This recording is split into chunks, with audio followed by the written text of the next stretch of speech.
ప్రశాంతమైన విశాఖ నగరం గంజాయి వనంగా మర్డర్లు కిడ్నాప్లకు నిలయంగా వైసీపీ పాలనలో మారిపోయిందని విశాఖ తూర్పు నియోజకవర్గ ఎమ్మెల్యే వెలకపూడి రామకృష్ణ బాబు ఆరోపించారు. శనివారం ఎమ్మెల్యే క్యాంపు కార్యాలయంలో ఏర్పాటు చేసిన మీడియా సమావేశంలో విశాఖ ఎంపీ ఎంవివి సత్యనారాయణ తన పాలనలో జరుగుతున్న అక్రమాలు అవినీతిపై మాట్లాడటం హాస్యాస్పదంగా ఉందన్నారు. తూర్పు నియోజకవర్గంలో డబ్బులకు ఓట్లు వేయరని మాపై అందరికీ నమ్మకం ఉందని మరోసారి ఎంవివిని హెచ్చరించారు. నువ్వు ఎన్ని చెప్పినా నువ్వు మొన్న ఎంపీగా గెలిచావు, అయినా తూర్పు నియోజకవర్గంలో నీకు మైనస్ గుర్తుపెట్టుకో. నేనేదో ఆయన ఇంటర్వ్యూ పేకలేను అన్నాడు. ప్రజలు సముద్రంలో పడేస్తారు నాయన. తూర్పు నియోజకవర్గం ప్రజలు నిన్ను రెడీగా ఉన్నారు. నువ్వు డబ్బు సంచులు అట్టుకుని వస్తే తూర్పు నియోజకవర్గ ప్రజలు అమ్ముడు వారు. మా నాయకులు కార్యకర్తలు మేము అధికారంలో ఉన్నా ప్రతిపక్షంలో ఉన్నా ప్రజలకు అందుబాటులో ఉంటాం.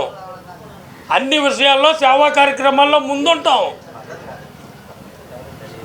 అందుకే చంద్రబాబు నాయుడు గారి మీద ఈరోజు పవన్ కళ్యాణ్ గారి మీద నమ్మకంతో 2014 నుంచి నిన్న ఈ వైసీపీ రాష్ట్ర వ్యాప్తంగా గెలిచినప్పటికీ 4 సీట్లు తెలుగుదేశం గెలిచాం. ఉద్యోగ సేవలు చంద్రబాబు నాయుడు గారి సేవలు ఇప్పుడు ఈ సేవ ప్రజలు మర్చిపోలేదు. మేము చేసే కృషే మా నాయకులు కార్యకర్తలు మేము ప్రతిపక్షంలో ఉన్నా సరే పదవి ఉన్నా లేకపోయినా సరే మేము సేవాభావంతో ఉంటాం. ప్రజలతో మమేకమై ఉంటాం. నువ్వు 4.5 సంవత్సరాల తర్వాత కనపడతావా ఎంపీ అయినాక?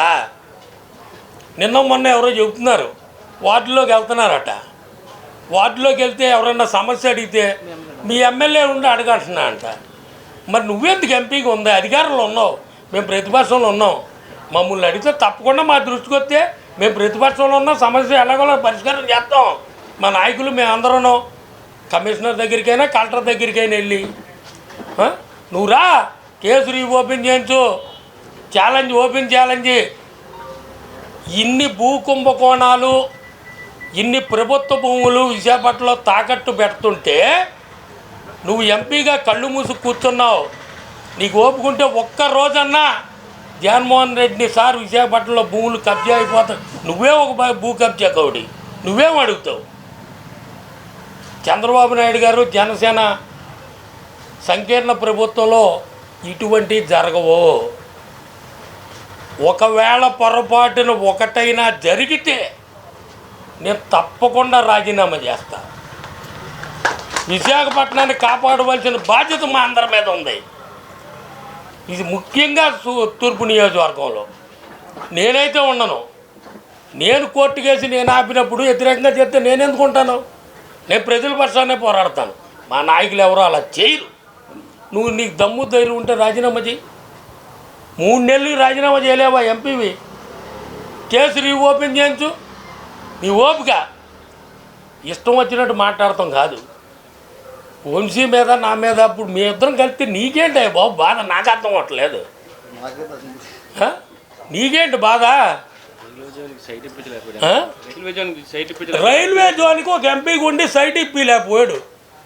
సైట్ ఎక్కడిచ్చారండి? ముడసల్లో రిజర్వాయర్ పక్కన క్యాచ్మెంట్ ఏరియాలో ఇస్తారండి.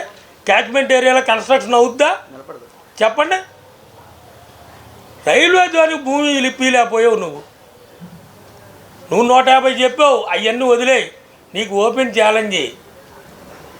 నీకు విమర్శించే నైతిక హక్కు లేదు.